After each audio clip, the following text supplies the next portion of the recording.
2022년 8월 1일 월삭 새벽기도회입니다. 창세기 1장 1절부터 13절 말씀 가지고 질서를 세우시는 하나님이라는 제목으로 같이 말씀 나눕니다. 8월을 시작하면서 창세기 1장을 시작하게 되었습니다. 창세기 1장을 볼 때 우리는 큰 그림, 큰 시각을 먼저 가져야 합니다. 창세기 1장은 우리에게 성경 전체의 큰 그림을 보여주고 있습니다. 그러니까 지금 하나님은 우주 밖에서 지구를 향하여 카메라를 비추고 있습니다. 그런 다음 계속하여 점점 지구 안으로 깊숙이 들어오면서 성경의 구체적인 내용들을 소개하고 있습니다. 그런 안목을 가지고 성경을 보면 오늘 창조의 말씀이 이해가 됩니다. 특별히 하나님의 창조는 질서를 만들어 가신 이야기입니다. 특별히 어두운 세상에 어떻게 질서를 만드셨는가를 소개하고 있습니다. 이 말은 창조 이전에는 세상이 질서가 없었다는 말입니다. 이처럼 하나님은 질서가 없는 세상에서 질서를 만드시고 어떻게 그곳에 하나님의 아름다움이 선포되었는가를 보여주고 있습니다. 그리고 인간이 타락한 이후에 하나님은 또다시 어떻게 세상의 질서를 만들어 가시며 마침내 하나님의 아름다움이 선포되게 하셨는가를 보여주고 있는 것이 성경의 전체 내용입니다. 오늘 본문을 통해 우리가 살펴볼 수 있는 것은 크게 두 가지입니다. 하나는 창조주 하나님이 가지신 절대 주권을 보아야 합니다. 이 땅에 존재하는 모든 것은 하나님으로부터 창조되었습니다. 그러기에 이 땅의 모든 것을 통치하시는 분은 바로 하나님이시라는 것입니다. 이 창세기가 선포되었을 당시 이 땅에는 온갖 신들을 섬기고 있었습니다. 이스라엘 백성이 애굽의 노예로 있을 때도 그랬고 여호수아가 가나안 땅에 들어갈 때도 그랬습니다. 그들은 해와 달을 섬기고 있었습니다. 그들은 별과 동물들, 산과 강들을 섬기고 있었습니다. 이처럼 수많은 것들을 섬기고 있는 그들에게 하나님은 선포하시기를 여호와 하나님이 이 땅의 모든 것을 만드셨다는 것입니다. 이것은 그들에게는 충격이었고 놀라움이었습니다. 하나님은 그런 하나님이심을 드러내시기 위해 애굽의 신들을 물리치십니다. 그리고 가나안의 신들도 물리치십니다. 그리하여 이스라엘 백성들과 그 땅의 많은 사람으로 하여금 참된 하나님은 여호와 하나님이심을 선포하게 된 것입니다. 그래서 창세기 1장 1절에서 성경은 분명하게 선포하는 것으로 시작합니다. 태초에 하나님이 천지를 창조하시니라. 사랑하는 성도 여러분, 여러분이 살아가는 삶의 환경 속에서 우리 하나님이 창조주 하나님이심을 볼 수 있고 고백할 수 있는 은혜가 있기를 기원합니다. 세상은 이것이 신이다, 이것이 절대적인 것이다, 이것이 힘이다, 이것이 능력이라고 말합니다. 그런 세상에서 우리는 분명하게 선포할 수 있어야 합니다. 여호와 하나님이 창조주 하나님이십니다. 그 하나님께 여러분을 만드셨습니다. 그 하나님께서 여러분을 부르셨습니다. 여호와 하나님을 분명히 바라보며 선포하는 삶이 여러분이 살아가는 8월의 삶 가운데 충만하기를 기원합니다. 두 번째는 하나님은 어떻게 구원하시는가를 보여주고 있습니다.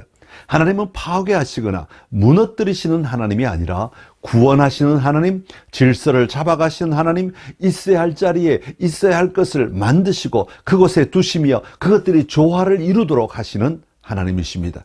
그리하여 하나님의 창조를 통하여 이 땅은 궁극적으로 하나님의 안식으로 들어갈 수 있도록 만드신 것입니다.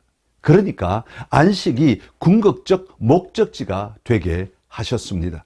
2절입니다. 땅이 혼돈하고 공허하며 흑암이 깊음 위에 있을 때 하나님이 창조하셨습니다. 이것은 이 땅이 있기 전에 하나님이 무엇인가를 만들기 전에 환경은 혼돈하고 공허하며 흑암이 깊음 위에 있었다고 말합니다. 혼란, 어지러움, 복잡함, 무질서를 말하고 있습니다. 우리 하나님이 일하시는 방법은 이런 무질서를 질서로 만들어 가시는 하나님이십니다. 오늘 본문이 있는 3절부터 13절까지는 바로 이 혼돈을 바로잡는 사역이었습니다. 혼돈이라는 말은 형태가 없는 상태, 황무지 상태를 말합니다. 다른 말로 하면 광야와 같은 개념이라고 볼 수 있습니다. 이런 곳을 하나님은 질서를 잡아 가신 것입니다. 첫째 날은 빛과 어둠을 만드십니다. 첫째 날이 되기 전에는 흑암이 깊음 위에 있는 상태였습니다. 그런 곳에서 하나님은 빛이 있으라 하셔서 빛을 만드셨습니다. 그리고 만드신 그 빛을 통하여 빛과 어두움을 나누셨습니다. 흑암이 자리하고 있던 곳에 빛과 어두움을 구분하기 시작한 것입니다. 둘째 날은 바다와 하늘을 만드십니다. 이 땅은 물로 가득 차 있었습니다. 그래서 하나님은 먼저 물과 물을 나누십니다. 그리고 궁창을 만드십니다. 이 말은 창공을 만드셨다는 것입니다. 구분하시고 나누심으로 질서를 잡아가신 것입니다. 셋째 날은 비옥한 땅을 만드십니다. 천하의 물이 한 곳으로 모이고 묻이 드러나라고 말씀하십니다. 그랬더니 그대로 되었습니다. 그래서 묻을 땅이라고 부르시고 모인 물을 바다라고 부르십니다. 그리고 그 땅에 풀과 씨 맺는 채소와 각기 종류대로 씨 가진 열매 맺는 나무를 내게 하신 것입니다. 질서가 생긴 것입니다. 사랑하는 성도 여러분, 우리가 믿는 하나님은 창조주 하나님이십니다. 그 하나님은 무질서 가운데 임하실 때 그 무질서를 물리치시고 질서를 만드시는 하나님이십니다. 그러기에 하나님이 다스리시면 질서가 임하게 됩니다. 사도 바울은 고린도전서 14장 33절에서 말합니다. 하나님은 무질서의 하나님이 아니시요 오직 화평의 하나님이시라. 그래서 교회는 하나님이 기본적 성품인 질서를 지키는 것이 너무나 중요하다고 말하고 있는 것입니다. 그렇습니다. 우리 하나님은 질서 정연한 세상 속에 들어오셔서 그 질서를 누리신 분이 아닙니다. 무질서한 곳에 오셔서 질서를 잡아가신 분이십니다. 오늘 우리 삶에 하나님이 보시기에 아름다운 질서가 있습니까? 오늘 우리 생각 속에 하나님이 원하시는 질서가 있습니까? 하나님은 무질서한 삶을 원치 않습니다. 오히려 무질서한 것을 질서로 바꾸시는 하나님이십니다. 여러분의 삶에서 하나님을 누리심으로 하나님이 세우시는 질서 있는 삶이 세워지기를 기원합니다. 이 8월 한 달을 살아가면서 여러분의 삶에 질서가 세워지길 기원합니다. 질서가 세워진 삶에는 열매가 맺고 꽃이 핍니다. 아름다운 결과가 나오게 됩니다. 이런 놀라운 삶에 하나님의 통치가 있음을 선포하며 사는 삶이 되시기를 간절히 기원합니다.